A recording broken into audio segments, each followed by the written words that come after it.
What's cracking, y'all? You are now watching Boo TV. Appreciate you for stopping in. Like, comment, subscribe, hit the bell, stay notified, and let's get into the topic for today. 10 times Kobe Bryant was injured and refused to quit. Part 1 of 2 by Rahul Presents Kobe. Never heard of this channel before, but I will definitely be hitting subscribe considering that this has Kobe Bryant content, putting the context and light on things. Now, I've been on the record saying this before about Kobe being Bryant. Let me talk my ish before I get into the reaction. Kobe Bryant does not get enough credit for how often, how regularly this guy played through injuries, even in years where he was winning championships, playing through injuries. We all know the story about him tearing his Achilles, walking back out on the floor, icing 2 very important free throws to help ice the game, and a very pivotal game near the end of the season where the Lakers were fighting for a playoff bid. And he walked right back out there on a torn Achilles and walked right back off. I've seen this guy play with all kinds of injuries all over his body. I'm talking injuries that have put players out for weeks or even months. Injuries where Kobe clearly needed surgery. And Kobe talked to the doctors, hey, if I play through this, could I possibly make this condition even worse? No, Kobe, it can't get any worse. You just need surgery. Okay, I'm going to play through it. I'm going to just keep applying treatment and playing through it. Give me therapy, give me treatment. I'll figure it out. I'll play through the pain. He does not get credit for that. And the fact that this guy was still shooting 45 to 50% with some of the injuries on his shooting hand, adjusting his shot, adjusting his form with a big-ass bandage on fingers on his shooting hand, and still going out there and giving people buckets every night at an admirable to above admirable percentage. Like people, it's like, oh, Kobe shot 45% from the field. Well, in his era, that was normal for shooting guards to shoot anywhere between 40 to 50 most nights. That was normal. It wasn't deemed inefficient in his era of basketball with the slow pace and the defense and the muck-it-up style of play. It wasn't. And the fact that he was doing it still at a percentage most of the time even better than his contemporaries, with the injuries on his hand, still giving you the efficiency, the accuracy, is incredible. Like, I'm looking at guys like James Harden shooting 43, 44, 45%. And I was like, yeah, well, Kobe was doing that with a lacerated finger on his shooting hand, with a big-ass bandage and tape. When he hurt his shoulder, he was playing with this bad shoulder injury in the 2003-2004 season. And he was wearing that damn shoulder cast for a long time. We were calling him Robo Kobe. Still out there giving people buckets. Dude played on an ankle the size of a damn baseball. Dude played with a hand cast. Dude played through anything and everything. If he was able to walk, if he was able to still play and provide something to the team without getting surgeries, he would opt out and refuse to get the surgeries or wait till the off season. I'm telling you, man. Dude was different. And he never used it as an excuse. He never mentioned it. He never talked about it. He didn't. Unlike other players today. And because he never brings it up and he never talked about it, a lot of people don't know it happened or don't remember it happening. So they don't put that into context, what he was doing. Because he never used it as an excuse. So unless you were really dialed into Kobe, which a lot of people that like to talk shit about him didn't really watch him play or say would know this information, then you wouldn't know he had these injuries. You just thought he was healthy all the time. Anyway, I'm done. Let's get into it. Oh, no, hold up. In that game where he tore his Achilles, do y'all know he had like 2 to 3 other injuries in that same game that happened prior to him tearing his Achilles? I think it was 2.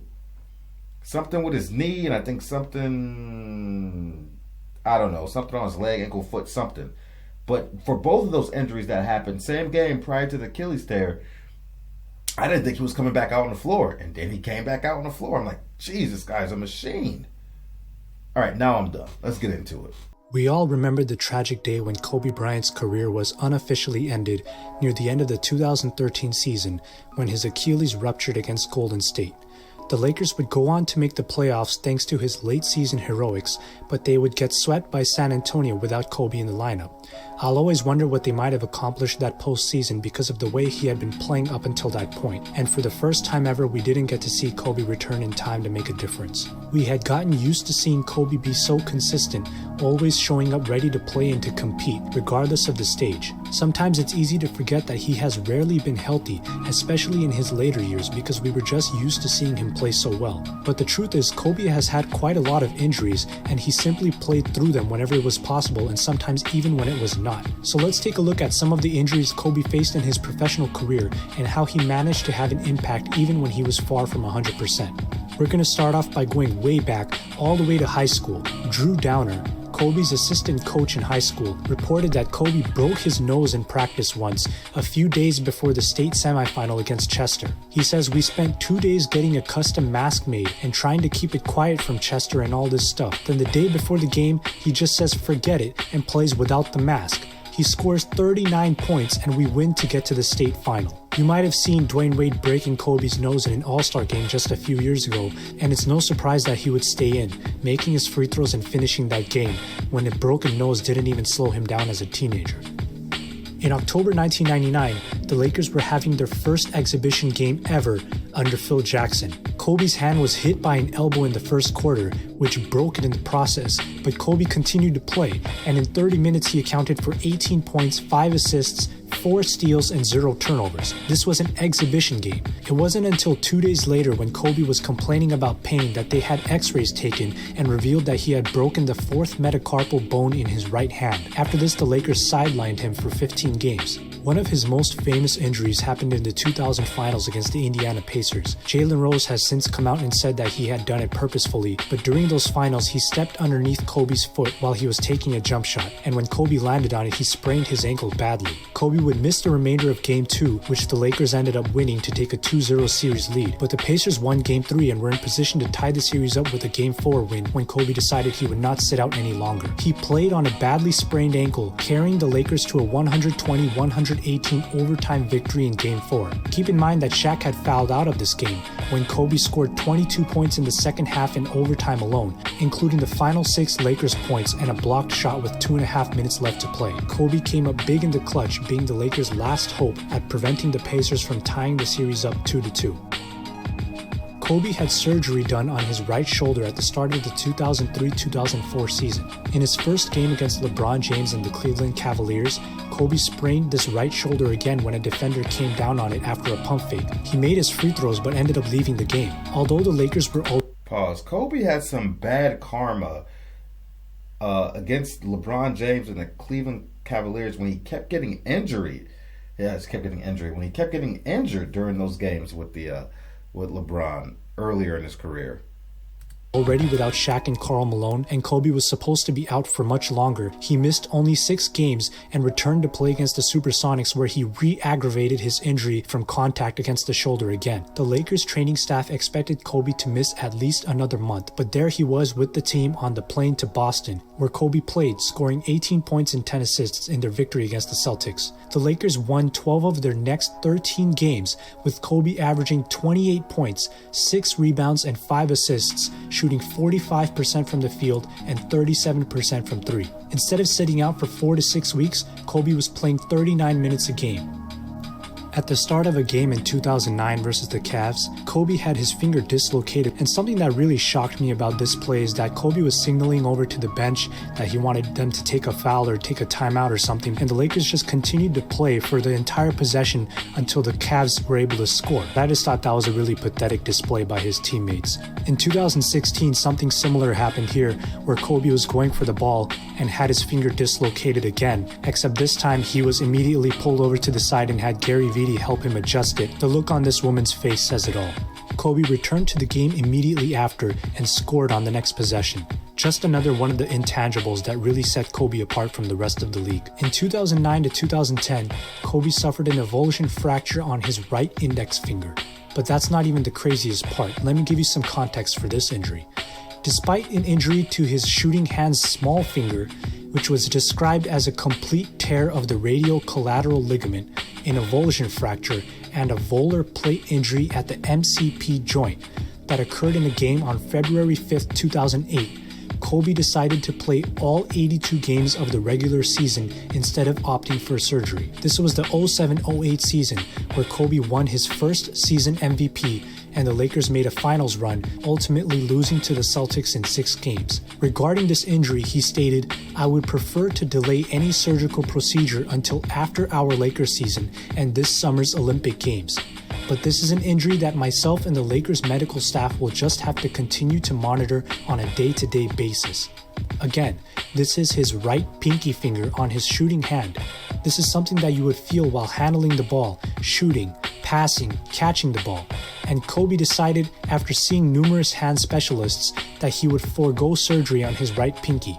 Fresh off of winning the Olympic gold medal in Beijing, Kobe decided he would not want to miss any time on the court when Lakers training camp opened later that month. Bryant said, "I have always felt that I can still focus and play at a high level, even through various injuries. That's really just part of the game. When the doctors told me recovery from a procedure could be 12 weeks, I just decided now was not the time to have surgery." Fast forward to the 2009-2010 season.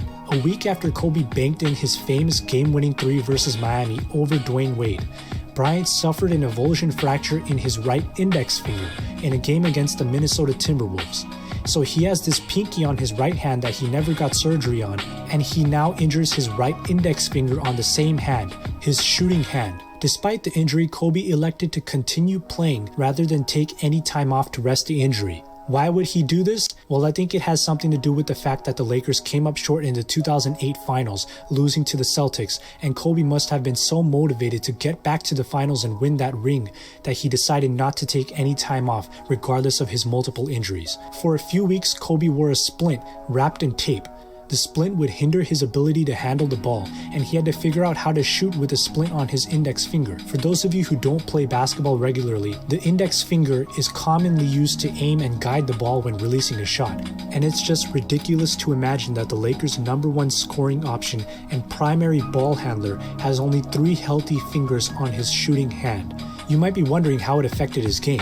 The next day versus Utah, Kobe scored only 16 points, shot the ball poorly, and the Lakers ended up losing by 8. But in the following game versus Chicago, Kobe made an adjustment. Let me tell you some of the stats of his next 10 games. Kobe scored 35 or more in 7 of the 10 games, with 40 or more 3 times. The Lakers won 8 of those games, with Kobe averaging 37 points, 6 rebounds, and 5 assists, 49% from the field, and 35% from 3. During this stretch, Kobe hit a game-winning fadeaway against Milwaukee and another game-winning corner three-pointer versus the Kings. In 4 of these games, Kobe played more than 45 minutes. We all know how 2010 ended, with Kobe playing through the season and the playoffs, winning his 5th championship ring and his 2nd Finals MVP. If you were wondering why Kobe seemed off or shot poorly in some of those playoff games, perhaps even Game 7 of the Finals, this might be why. He hadn't been healthy in years, but winning came first, and Kobe made no excuses, deciding that winning the championship was much more important than addressing his injuries. In the 2011-2012 season, Kobe again injured his right hand, this time tearing the ligament in his right wrist during the first preseason game against the Clippers.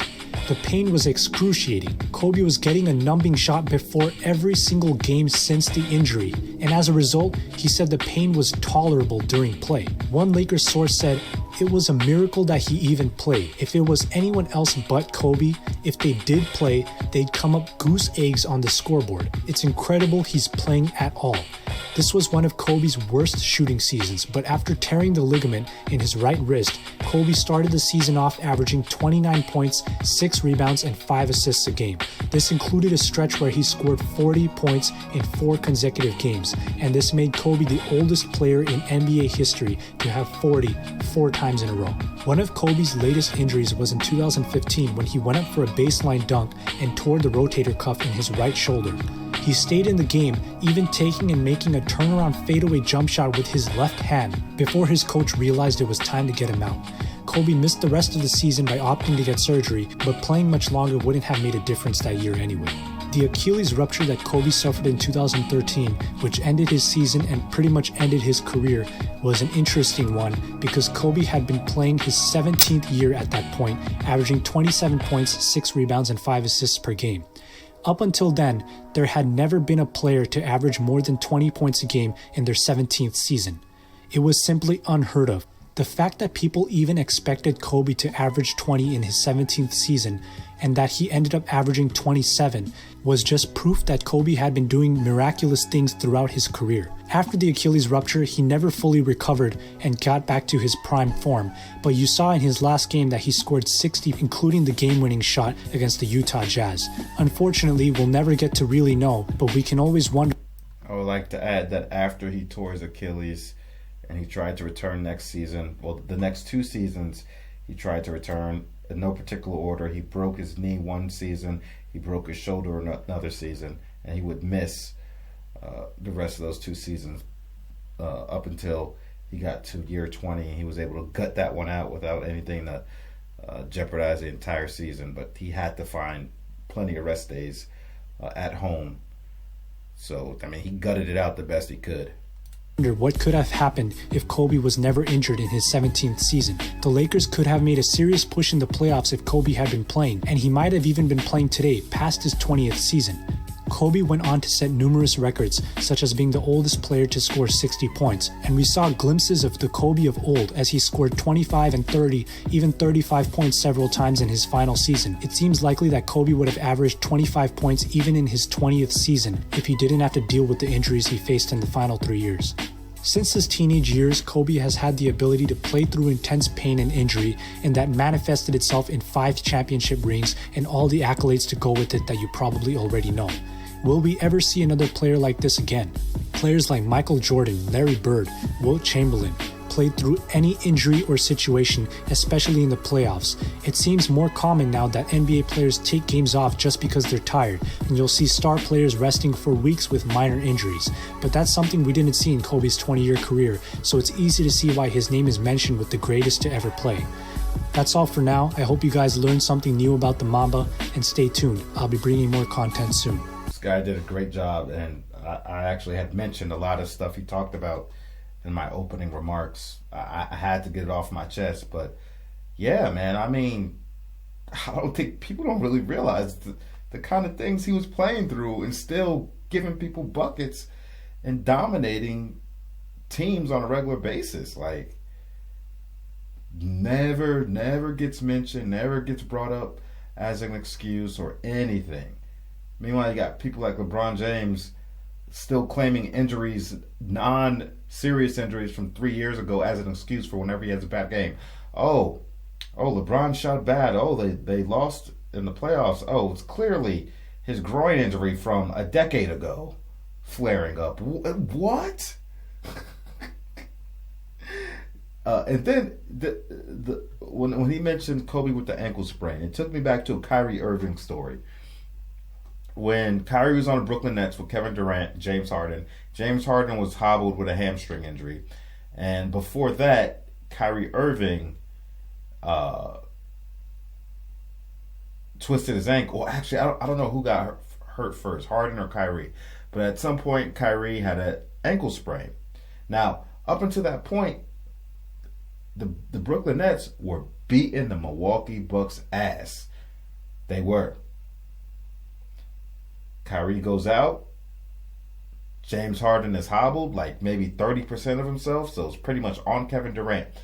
And then, after Kyrie missed the first game and maybe missed the second game, I guess in an interview with the owner of the Brooklyn Nets, they were like, "Hey, what do you think about Kyrie Irving's status? Is he going to return to play this series against the Milwaukee Bucks? They could really use him." The owner said, I think it was the owner, he said, "Oh, Kyrie Irving has the Mamba mentality. I'm sure he'll play through injuries." Yeah, he likes to say Mamba mentality. A lot of these players like to bring up the Mamba mentality and they have the pain threshold that Kobe has, and they're willing to play through injuries, sacrifice their body for the betterment of the team, for the goal to win a championship. They ain't built like that. That's all talk, man. All talk. Of course, he thought Kyrie had the Mamba mentality. Mentioned that, I don't know if he mentioned that he looked up to Kobe Bryant. I think he did. Yeah, he could do all the looking up he want. He ain't built like that. Sure enough, Kyrie Irving did not return to play in that series, and Kevin Durant miraculously took that game, stood in there for 7 games to the wire, and he was clearly outgunned. But KD, I still salute him for that series. And I think the Brooklyn Nets would have won a championship had Kyrie Irving just sucked it up and played. Anyway, Kobe was special. His pain threshold was incredible. Incredible. Y'all let me know what you think about it. Have I provided some, or have me and Rahul provided some new information for you guys? Maybe look at things through a different lens and give some a different perspective, different way of looking at it. Because what he was doing with those injuries was balls to the wall crazy. Anywho, salute to the Black Mamba. Rest in peace, Kobe Bean Bryant. Like, comment, subscribe, hit that damn bell, stay notified, and check out our Kobe Bryant playlist. Catch you on the next one. We out, baby.